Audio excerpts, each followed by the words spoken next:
Hi friends, আমি Soma's cooking চ্যানেলে আপনাদের সবাইকে স্বাগত। ফুটন্ত গরম জলের মধ্যে মাত্র 2 পিস মাছ দিয়ে বানিয়ে নিন দারুণ মজার একটি নাস্তা রেসিপি। এই নাস্তাটি একবার বানিয়ে খেলে সারা জীবন এর স্বাদ মুখে লেগে থাকবে। যাকেই বানিয়ে খাওয়াবেন সেই আপনার ভীষণ প্রশংসা করবে। চলুন তাহলে এখন এই রেসিপিটি দেখে নিন। ভিডিওটি ভালো লাগলে লাইক ও শেয়ার করার অনুরোধ রইল। তো নাস্তাটি তৈরি করার জন্য প্রথমে আমি গরম জলের মধ্যে 2 পিস মাছ দিলাম আর সঙ্গে অল্প একটু নুন দিয়ে মাছটাকে ঢেকে দিলাম। 3 মিনিট পর কড়াইয়ের ঢাকনাটা খুলে মাছগুলো আমি উল্টে নিচ্ছি। মাছগুলো খুব একটা বেশি সময় ধরে সেদ্ধ করা যাবে না, তাহলে কিন্তু মাছগুলো একদম গলে ঘেঁটে যাবে। এখন আবারও মাছগুলো উল্টে জাস্ট 2 মিনিটের জন্য মাছগুলো আমি সেদ্ধ করে নিচ্ছি।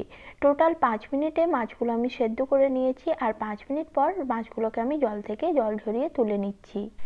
এরপর মাছগুলো আমি পুরোপুরি ঠান্ডা করে নেব। অন্যদিকে একটি মিক্সিং বোলের মধ্যে আমি নিয়ে নিলাম 1 কাপ ময়দা আর নিয়ে নিচ্ছি 1 কাপ আটা। আপনারা এখানে শুধু ময়দা অথবা শুধু আটা দিয়েও নাস্তাটি তৈরি করে নিতে পারেন। তবে আটা ময়দা মিশিয়ে নাস্তা তৈরি করলে দেখেছি রেজাল্টটা বেশি ভালো আসে। তাই এখানে আমি আটা ও ময়দা দুটোই নিলাম সমান পরিমাণে আর দিয়ে দিলাম স্বাদ অনুযায়ী নুন আর 2 চামচ সাদা তেল। এখন সব কিছু একসঙ্গে ভালো করে মিশিয়ে নিচ্ছি। তেলটা অবশ্যই আটা ময়দার সাথে খুব ভালো করে মিশিয়ে নিতে হবে, তবেই কিন্তু নাস্তাটা খাস্তা মুচমুচে তৈরি হবে। আটা ময়দার সঙ্গে তেলটা ভালোভাবে মিশিয়ে নেওয়ার পর যখন দেখবেন এটা একদম ঝরঝরে ভেজা বালির মতো তৈরি হয়েছে, তখন বুঝতে পারবেন আটা ময়দার মধ্যে তেলের পরিমাণ একদম সঠিক রয়েছে। এরপর অল্প অল্প জল দিয়ে একটা ডো তৈরি করে নেব। ঠিক পরোটা বা লুচি বানানোর সময় আমরা যেমন একটা সফট ডো তৈরি করি, সেরকম একটি ডো এখানে মেখে নিতে হবে। একই রকম নাস্তা খেতে কারোরই ভালো লাগে না, তাই একবার হলেও এই নাস্তাটা আপনারা ট্রাই করে দেখতে পারেন।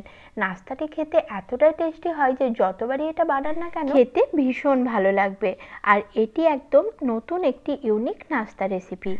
ডোটা আমার মাখা হয়ে গেছে। আপনাদের হাতের কাছে যদি সময় থাকে তাহলে ডোটা আপনারা 10 মিনিটের জন্য ঢেকে রেস্টে রাখতে পারেন। তবে আমি আর এটাকে রেস্টে রাখছি না, এটা ভালোভাবে 2 মিনিট হাত দিয়ে খুব ভালো করে থেসে নিলাম। তারপর এখান থেকে আমি লেচি কেটে নিচ্ছি। লুচি বানানোর সময় আমরা ঠিক যেরকম সাইজের লেচি কাটি, এই লেচিগুলো তার থেকে আর একটু বড় সাইজ করে কেটে নিতে হবে। এইভাবে সব কটা লেচি আমি প্রথমে কেটে নিলাম। তারপর প্রত্যেকটা লেচি হাত দিয়ে এইভাবে সমান করে গোল করে নিচ্ছি, যাতে নাস্তাগুলো বানিয়ে নিতে আমার সুবিধে হয়। সব কটা লেচি আমি গোল করে সমান করে নিয়েছি। আর এদিকে দেখুন মাছটাও ভালো মতো ঠান্ডা হয়ে গেছে। আর এখন আমি মাছের থেকে কাঁটাগুলো বেছে নিচ্ছি। আমি এখানে মাছের 2 পিস পেটি নিয়েছি। পেটি নিলে কাঁটাগুলো বেছে ফেলতে সুবিধে হয়, তাই আমি এখানে পেটি নিয়েছি। তবে আপনারা চাইলে মাছের পিস দিয়েও নাস্তাটি তৈরি করে নিতে পারেন, সেক্ষেত্রে কাঁটাটা বেছে নিতে একটু বেশি সময় লাগবে। আর আমি এখানে রুই মাছ দিয়ে নাস্তাটি তৈরি করছি, আপনারা চাইলে যে কোনো মাছের পিস দিয়েই নাস্তাটি তৈরি করে নিতে পারেন। দেখুন পুরো মাছটা আমি ভালো করে বেছে হাত দিয়ে ভালোভাবে ম্যাশ করে নিলাম। এরপর একটি ফ্রাই প্যানের মধ্যে দিয়ে দিচ্ছি 2 চামচ সাদা তেল। সাদা তেলের পরিবর্তে আপনারা এখানে সর্ষের তেলও ব্যবহার করতে পারেন। তেলের মধ্যে একটি বড় সাইজের কুচি করে কেটে রাখা পেঁয়াজ আমি দিয়ে দিলাম। এরপর পেঁয়াজটা নাড়াচাড়া করে ভালো মতো ভেজে নিতে হবে। যতক্ষণ না পেঁয়াজটা নরম হয়ে একটু লালচে রং ধরছে, ততক্ষণ পেঁয়াজটা আমি ভেজে নিচ্ছি। আমার এই নতুন নাস্তা রেসিপিটি আপনাদের কেমন লাগলো আমাকে কমেন্টে অবশ্যই জানাবেন। আর এরকমই নিত্য নতুন রেসিপি পাওয়ার জন্য আমার চ্যানেলে যারা নতুন বন্ধু রয়েছেন তাদের কাছে চ্যানেলটি সাবস্ক্রাইব করে আমার পাশে থাকার অনুরোধ করছি। দেখুন পেঁয়াজটা আমি লালচে করে ভেজে নিয়েছি। এখন এর মধ্যে বাকি উপকরণগুলো দিয়ে দিলাম একটা বড় সাইজের কুচি করে রাখা টমেটো আর হাফ চামচ মতো নুন। এরপর সবকিছু একসঙ্গে ভালো করে মিশিয়ে নিচ্ছি আর গ্যাসের ফ্লেমটা এই পর্যায় থেকে একদম লোতে রাখতে হবে। এরপর এর মধ্যে আমি দিলাম হাফ চামচ আদা রসুন বাটা, হাফ চামচ দিলাম লাল লঙ্কার গুঁড়ো, হাফ চামচ দিয়ে দিলাম ধনে গুঁড়ো, হাফ চামচ গরম মশলার গুঁড়ো, হাফ চামচ দিলাম হলুদ গুঁড়ো আর হাফ চামচ দিয়ে দিলাম জিরা গুঁড়ো। এরপর অল্প একটু জল দিয়ে সবকিছু একসঙ্গে ভালো করে মিশিয়ে নিচ্ছি। সবকিছু একসঙ্গে ভালো করে মেশানো হয়ে গেলে 3-4 মিনিটের মতো মশলাগুলো খুব ভালো করে কষিয়ে নিতে হবে। এরপর এর মধ্যে কুচি করে রাখা ধনে পাতাটা আমি অ্যাড করে দিলাম। এটাও ভালো করে মিশিয়ে নিচ্ছি। তারপর গ্যাসের ফ্লেম লোতে রেখে 3 মিনিটের জন্য ঢাকনা দিয়ে মশলাটা খুব ভালো মতো কষিয়ে নেব। 3 মিনিট মশলাটা আমি খুব ভালো করে কষিয়ে নিয়েছি। মাঝে একবার ঢাকনা খুলে নাড়াচাড়া করে নিয়েছিলাম। দেখুন এখন মশলা থেকে তেলও ছেড়ে দিয়েছে। এই পর্যায়ে আগের থেকে যে মাছটা সেদ্ধ করে আমি ম্যাশ করে রেখেছিলাম সেটা এখানে অ্যাড করে দেব। তারপর মাছের সঙ্গেও মশলাটা খুব ভালো করে মিশিয়ে নিতে হবে। এই সময় এই রান্নাটার থেকে দুর্দান্ত একটা গন্ধ বার হয়। এইভাবে মাছের ভর্তা বানিয়ে আপনারা কিন্তু ভাত দিয়েও খেতে পারেন, খেতে জাস্ট দুর্দান্ত হয়। গরম ভাতের সঙ্গে এরকম মাছের ভর্তা থাকলে অন্য কিছুর আর প্রয়োজনই হবে না। এরপর গ্যাসের ফ্লেম মিডিয়ামে করে দিয়ে মাছটা একদম শুকনো শুকনো করে রান্না করে নিতে হবে। 3 মিনিট পর দেখাচ্ছি, দেখুন মাছটা আমি একদম শুকনো শুকনো করে রান্না করে নিয়েছি। এরপর একটি প্লেটের মধ্যে মাছটা আমি নামিয়ে ঠান্ডা করে নিচ্ছি।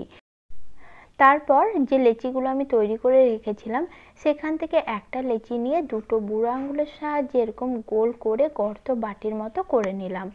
এখন এই গর্তটার মধ্যে আমি 1 চামচ দিয়ে দিলাম মাছের পুর। তারপর 4 সাইড থেকে এইভাবে টেনে টেনে লেচির মুখটা খুব ভালোভাবে বন্ধ করে নিতে হবে। মুখটা প্রথমে এক জায়গায় জয়েন করে নিলাম, তারপর এইভাবে ঘুরিয়ে ঘুরিয়ে মুখটা খুব ভালোভাবে বন্ধ করে দিলাম। দেখুন কি সুন্দরভাবে লেচিটা তৈরি হয়ে গেল। আর তারপর হাত দিয়ে এইভাবে একটু চ্যাপ্টা করে পুরটা 4 সাইডে ছড়িয়ে দিলাম। একই রকম ভাবে সব কটা লেচি বানিয়ে আমি প্রথমে রেডি করে নিলাম। এরপর একটা লেচি নিলাম আর হাত দিয়ে এইভাবে একটু চেপে চেপে 4 সাইডে পুরটা ছড়িয়ে দিলাম। তারপর অল্প একটু শুকনো ময়দা ছড়িয়ে কচুরিটা আমি আলতো হাতে বেলে নিচ্ছি। আলতো হাতে কচুরিটা বেলে নিলে দেখবেন কোনোভাবেই কিন্তু পুরটা ফেটে বাইরে বেরিয়ে আসবে না। আর খুব সুন্দরভাবে গোল করে আমি কচুরিটা বেলে নিয়েছি। দেখুন এই পর্যায়ে এসে অনেকেই ভিডিও স্কিপ করে যান, সেটা করলে কিন্তু কচুরিগুলো নাও ফুলতে পারে, কারণ কচুরি ভাজারও একটা প্রসেস রয়েছে। আর সেই টিপসটাই আজ আমি আপনাদের সঙ্গে শেয়ার করব। আর এই টিপস ফলো করে আপনারা যদি কচুরি তৈরি করেন তাহলে যে কোনো কচুরি খুব সুন্দরভাবে ফুলবে। সবকটা কচুরি প্রথমে বেলে আমি রেডি করে নিয়েছি। এবার কচুরিগুলো ভেজে নেব, তার জন্য আগের থেকে তেল খুব ভালোভাবে গরম করে নিয়েছিলাম। এখন গরম তেলের মধ্যে কচুরিটা দিয়ে দিলাম। এরপর গ্যাসের ফ্লেমটা মিডিয়ামে করে দেব। আর কচুরিটা যতক্ষণ না তেলের ওপরে ভেসে উঠছে ততক্ষণ এটা নাড়াচাড়া করা যাবে না। কচুরি যখন তেলের ওপরে ভেসে উঠবে তখন এইভাবে একটা চাটুই করে গরম তেল নিয়ে কচুরির ওপরে দিতে থাকতে হবে, যতক্ষণ না কচুরিটা ভালো মতো ফুলছে।